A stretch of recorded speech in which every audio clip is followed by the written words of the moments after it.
श्री राम।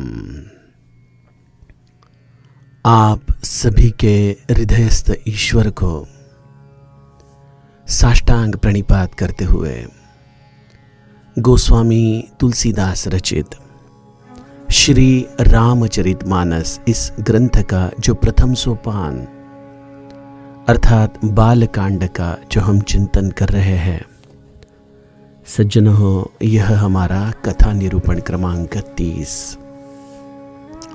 गोस्वामी जी हमें नाम महाराज की वंदना बिल्कुल अनोखे ढंग से समझा रहे हैं। नाम उच्चारण इस सृष्टि के समस्त ध्वनियों में भरा पड़ा है। जब इस सृष्टि की उत्पत्ति हुई वो भी नाद से हुई है। सर्वप्रथम कहा जाता है कि ओंकार का निनाद हुआ और उस ओंकार के द्वारा इस सृष्टि के अनंत तत्व विकसित होते गए। श्रीमद् दासबोध में समर्थ ने इसके ऊपर बहुत सूक्ष्म चिंतन किया है। कई लोगों को वो सूक्ष्म चिंतन केवल पढ़ने से समझ में भी नहीं आता। समर्थ ने ऐसी पृच्छा की है कि अगर यह ओंकार नाद रूपी है और उससे यह जड़ सृष्टि विकसित हुई है, तो इस नाद में इस जड़ता के लक्षण कहाँ मिलते हैं? ओंकार में पृथ्वी तत्व कहाँ है? ओंकार में वायु तत्व कहाँ है? जल तत्व कहाँ है? यह बड़ा कठिन प्रश्न है, क्योंकि कोई निनाद इस पृथ्वी की कठिनता कैसे धारण कर सकता है, जल की मृदुता कैसे धारण कर सकता है।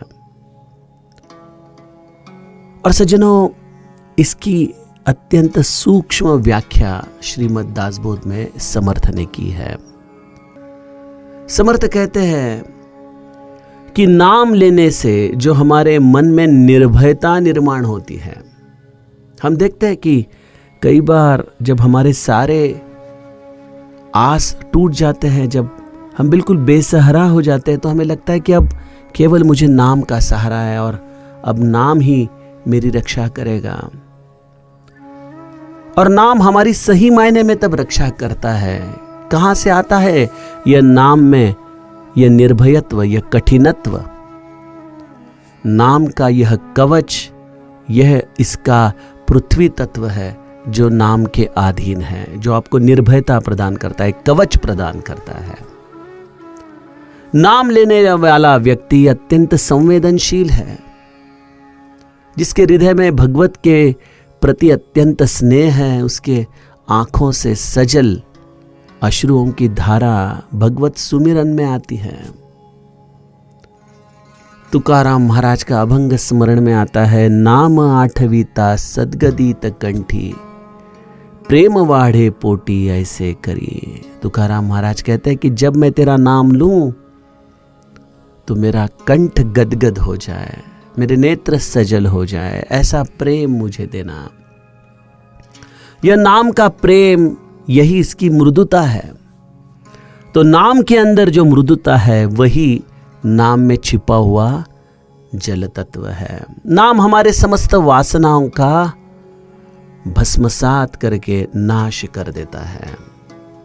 हम अपने आप से अगर पूछे, अपना खुद का अवलोकन करें, तो हमारे समझ में आता है कि नाम लेने से अगर मेरे जीवन में कुछ मात्रा में स्थित्यंतरण हुआ है, तो मैं जो पूर्व वासनाएं लेके जी रहा था, अब मेरे वासनाओं का क्षय होते जा रहा है।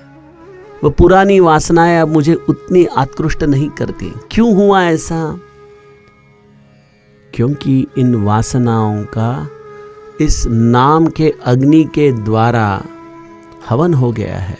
अब वो आपको कभी भी जीवन में आत्कृष्ट नहीं कर पाती। इसलिए तो जगत गुरु तुकाराम महाराज कहते हैं कि वासने से बीज जळूनी जाय, जल जाती है ये वासना। ये दुष्ट वासना लेके हम अपने आचरण के द्वारा भगवत सोन्मुख होने में खुद ही एक बाध्यता बन जाते हैं। ये समस्त दुर्वासनाएं नाम के साथ जल जाती है। तो नाम पृथ्वी है, नाम जल है, नाम अग्नि है, नाम वायु भी है। अजपा जपणे उलट प्राणाचा, तेथेही मनाचा निर्धारू असे।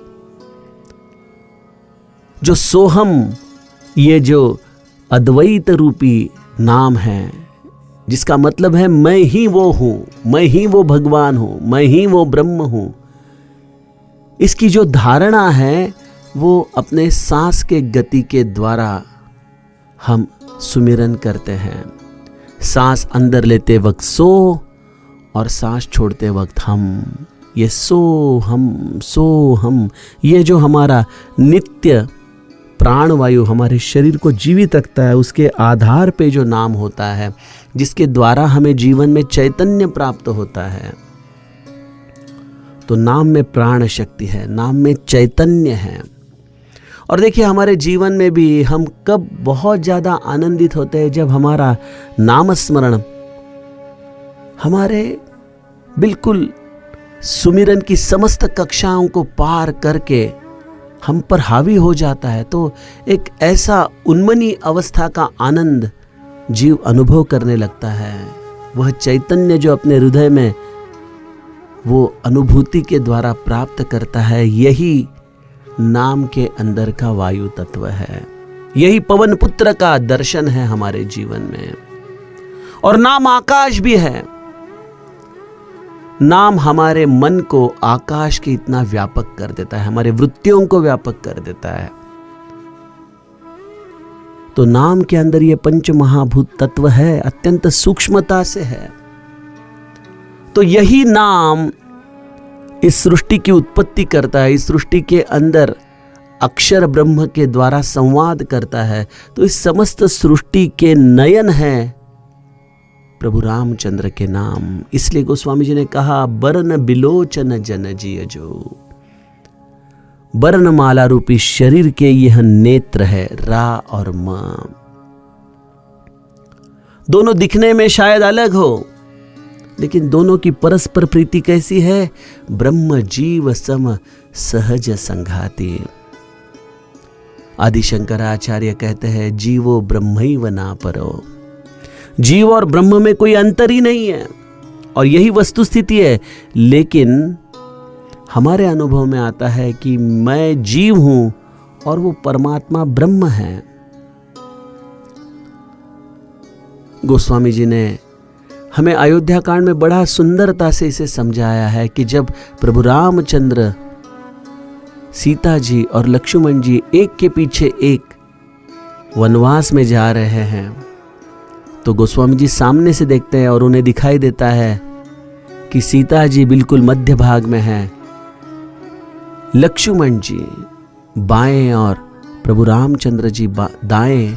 इस बीच जो सीता जी बीच में हैं, तो उसका वर्णन गोस्वामी जी करते हुए कहते हैं, उभय बीच सिय सोहति कैसे, ब्रह्म जीव बिच माया जैसे। ये ब्रह्म और जीव के बीच में ये जो माया की एक लकीर है, वही ब्रह्म और जीव को परस्पर एक में द्वितीय होने के बावजूद भी इन्हें अलग अलग कर देती है। उसी तरह से ब्रह्म जीव यह स्वाभाविक सदा एक रूप और एक रस ही है। लेकिन जैसे वह राम और लक्ष्मण में दो अलग देहों के द्वारा हमें दिखाई देते हैं, गोस्वामी जी कहते हैं, वैसी ही मेरी प्रीति है रा और म पर। आगे चलते हैं। गोस्वामी जी कहते हैं, नर नारायण सरिस सुभ्राता, जगपालक विशेष जनत्राता। यह राम, ये जो शब्द है जिसमें रा और म ये दो अक्षर है, वो गोस्वामी जी अपने हृदय के अनुभूतियों के द्वारा अलग अलग उदाहरणों से हमें समझा रहे हैं। वह नर और नारायण के भ्रांति हमारे जीवन में प्रकाशित हुए हैं। नर नारायण जिनका दर्शन हम बद्रिकाश्रम में करते हैं, जो वहां पे नित्य स्थित है, जो नित्य उसमें अपने तपस्या में रत है, ऐसे नर नारायण इन्होंने क्यों जन्म लिया था? क्योंकि एक दैत्य ने सूर्य जी की बड़ी उपासना की थी और एक ऐसा महादिव्य कवच उसने सूर्य जी से प्राप्त किया था, जिसको भंग करना, जिसको परास्त करना, ये किसी भी जीव के सामर्थ्य में नहीं था, क्योंकि जो भी जीव इस राक्षस के कवच का छेदन करेगा वो तत्काल मृत्यु पा रहा था। तो भगवान ही नर और नारायण के रूप में प्रकट हुए।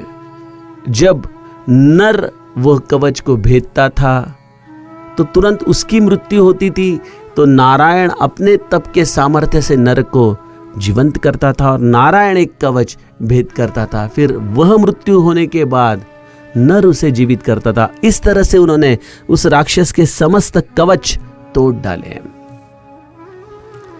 और उसके पश्चात जब वह दैत्य पुनश्च अपने सूर्य रूप में विलीन हो गया, तो नर नारायण ने बद्रिका आश्रम में जाके अपनी तपश्चर्या शुरुआत की।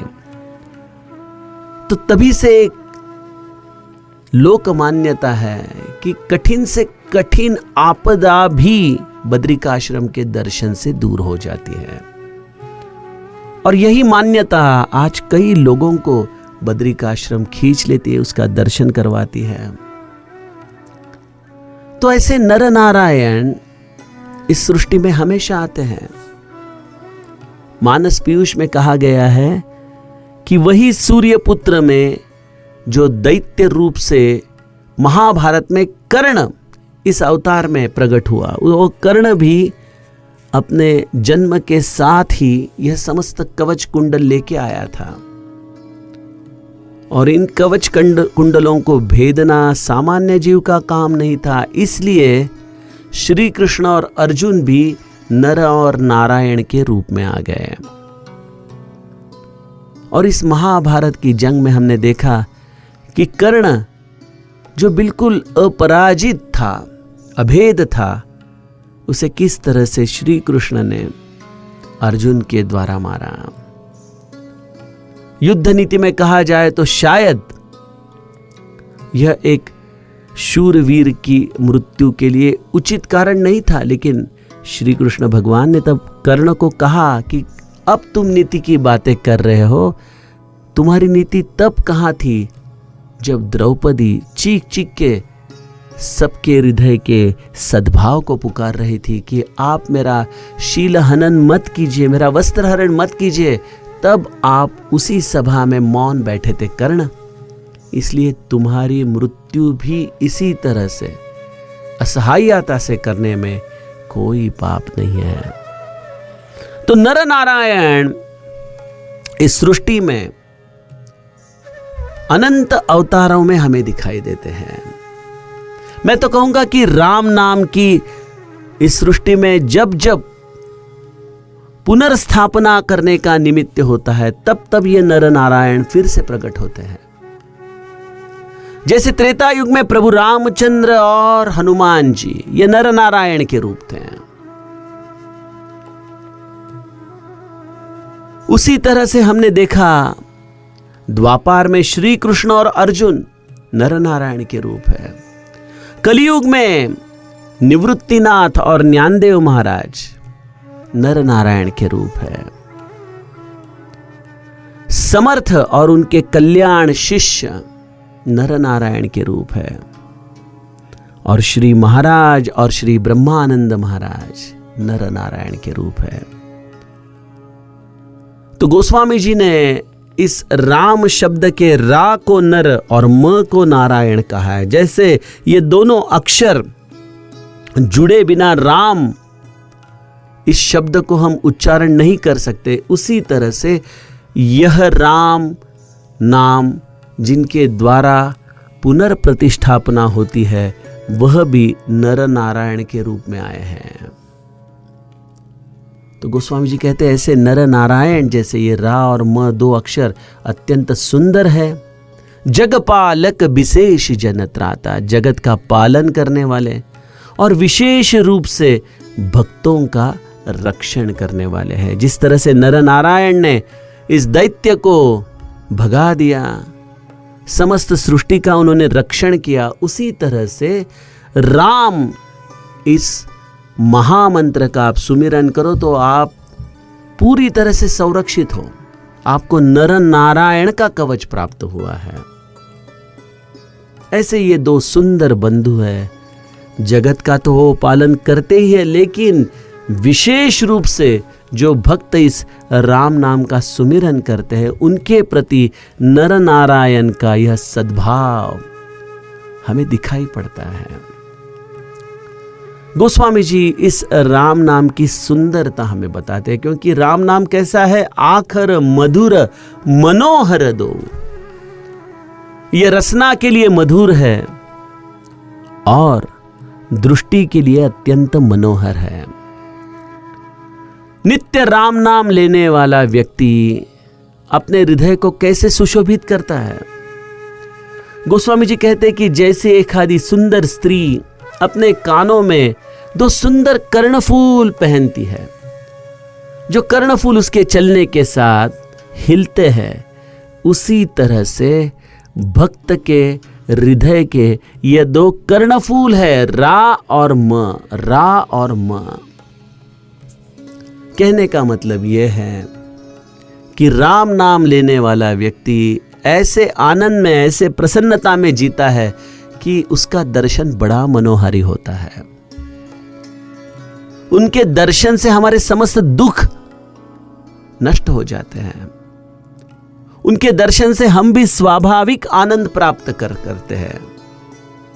तो यह राम नाम जिसके हृदय में इस तरह से स्थित है, ऐसे मेरे सद्गुरु भगवान, उनका दर्शन हमें एक परम सौंदर्य प्रदान करता है। सज्जनों, यह सौंदर्य केवल लौकिक सौंदर्य नहीं, हाँ वो दिखने में तो बिल्कुल महाराजा जैसे ही थे, उसमें कोई शक की बात नहीं, लेकिन संत केवल लौकिक सौंदर्य से ही हम जान नहीं सकते हैं। जिसका हृदय इस राम नाम से भरा है, जो नित्य सुमिरन कर रहा है राम नाम का, उसकी प्रसन्नता, उसका दर्शन, उसकी मनोहरता, इसका हम बखान ही नहीं कर सकते हैं। इसलिए गोस्वामी जी कहते हैं कि भक्त रूपिणी सुंदर स्त्री के कान के ये दो सुंदर अलंकार है, दो सुंदर कर्णफूल है। और जिस तरह से जग हित हेतु बिमल विधुभूषण, यह समस्त ब्रह्मांड का अस्तित्व जिस चंद्र और सूर्य के आधार पर है, इनमें से अगर कोई एक तत्व भी नहीं है तो भी समस्त ब्रह्मांड का अस्तित्व हिल जाएगा। आपको ऐसा लगेगा कि अरे ये पृथ्वी इस ब्रह्मांड में इतनी छोटी है, उस पृथ्वी का एक चंद्रमा रहे या ना रहे उससे क्या फर्क पड़ने वाला है। हमने बीच में जब सोमनाथ जी में मानस चंद्रमा कथा कही थी, तब मैंने चंद्रमा के कुछ शास्त्रीय गुणधर्म भी आपको बताए थे कि पृथ्वी का बैलेंस रखने का काम चंद्रमा करता है। पृथ्वी अगर डामाडोल हो गई तो वह पृथ्वी को एक एक अपने एक्सिस पे संभालने का काम चंद्रमा करता है। इसके कारण पृथ्वी पे सुंदर सुंदर ऋतु आते हैं और यह चंद्रमा का गुरुत्वाकर्षण पृथ्वी पे हमारा जीवन है। अगर इस पृथ्वी पर सूरज की रोशनी ना आए तो हमारा जीवन तो बिल्कुल उद्ध्वस्त हो जाएगा, हम नष्ट हो जाएंगे। तो सूर्य हमारे पृथ्वी का जीवन दान देने वाला है, चंद्रमा हमारे सृष्टि का अस्तित्व दान देने वाला है। इन दोनों में से अगर कोई भी एक तत्व भी हमसे रूठ जाए तो वही क्षण हमारा आखिरी क्षण होगा। उसी तरह से भक्त के जीवन में राम यह चंद्र और सूर्य के भांति है।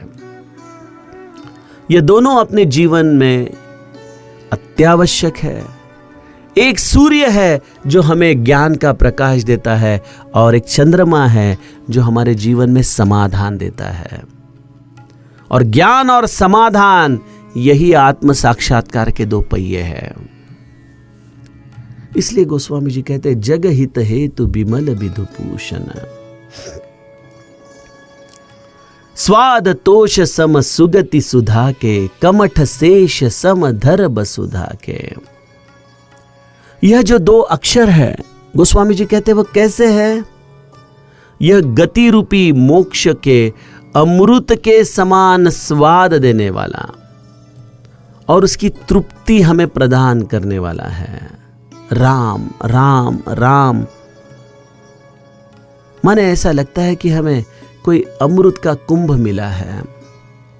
वह राम नाम हमारे कर्णों को भी तृप्त करता है और हमारे जिह्वा के द्वारा हमें अमृत की अनुभूति प्रदान करता है। ऐसे ये दो सुंदर अक्षर है राम नाम के। स्वाद तोष सम सुगति सुधा के, कमठ शेष सम धर बसुधा के। जिस तरह से इस ब्रह्मांड को शेष ने अपने मस्तक पे धारण किया है और वह शेष भी जैसे कच्छप के पीठ पर बैठा हुआ है, तो ये दो जैसे आधारभूत तत्व है पृथ्वी को धारण करने वाले, उसी तरह से रा और म यह दो अक्षर है साधक के जीवन के आधारभूत तत्व।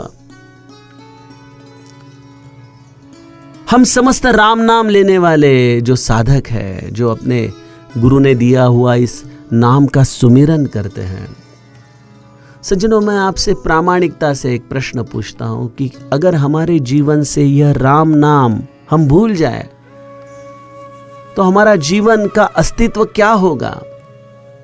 क्या होगा? आज हमारी जो पहचान है, आज हमारा जो अस्तित्व है, वह राम नाम के कारण है। अगर मैं श्री गोंदवलेकर महाराज के संप्रदाय में नहीं आता, अगर मुझे श्री महाराज के करुणा से राम नाम का अनुग्रह नहीं मिलता, तो आपकी और मेरी पहचान होने का क्या कारण था? तो हमारे जीवन में जो ऋणानुबंध आता है वह भी राम नाम से आता है।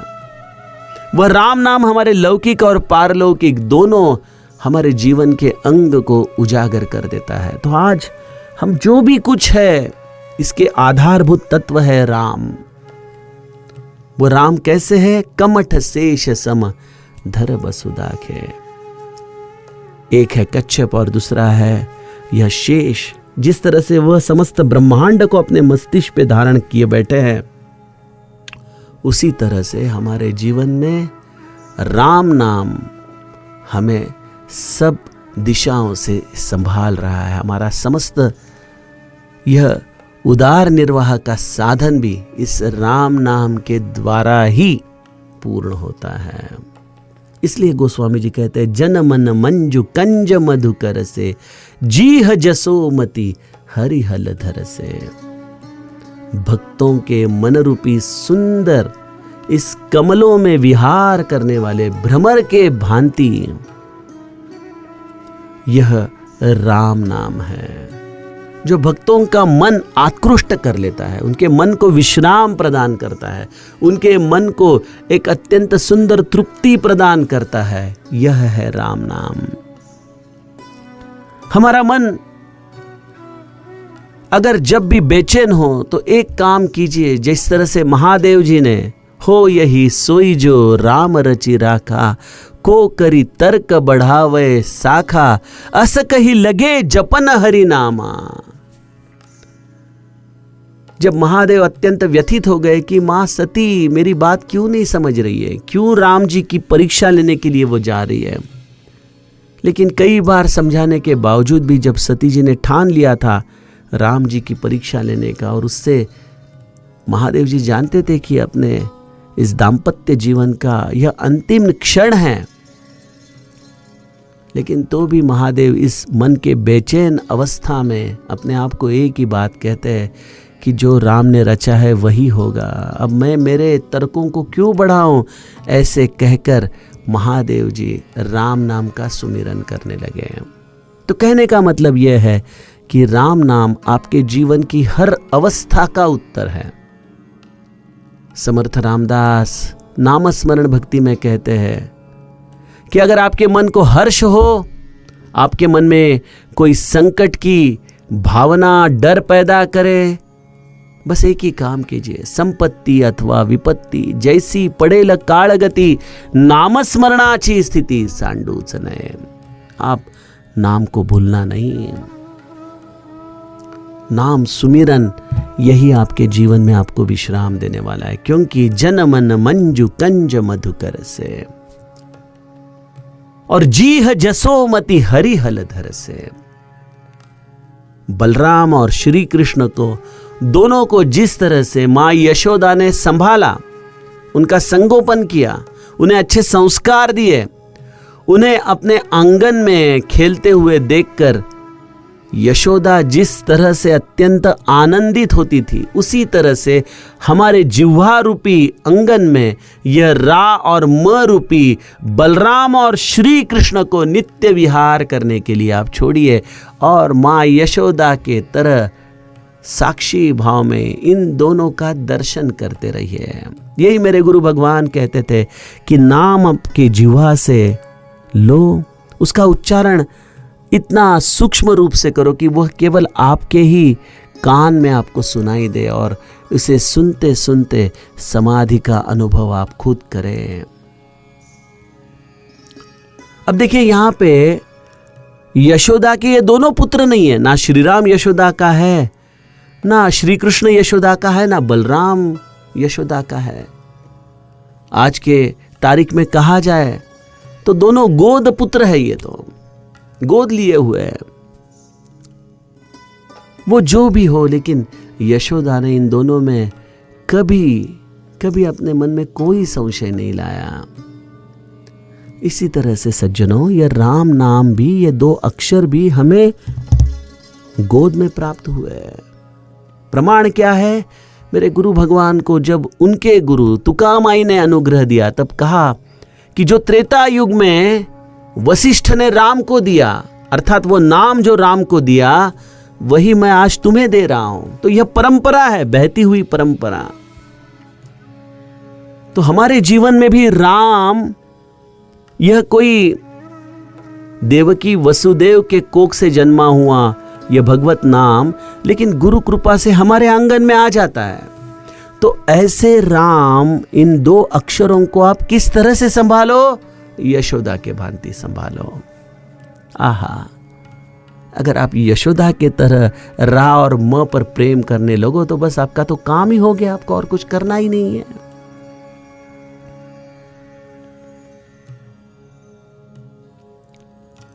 यशोदा जब श्री कृष्ण और बलराम मथुरा निकल गए और वहां से फिर आगे द्वारका की तरफ उनका प्रस्थान हुआ, तब यशोदा अपने हृदय में श्री कृष्ण बलराम का सुमिरन करती थी और उसके सजल नेत्र इस विरह रूप से उस श्री कृष्ण और बलराम की स्मृतियों को याद करते करते अपने हृदय में उन्हें जतन करती हैं।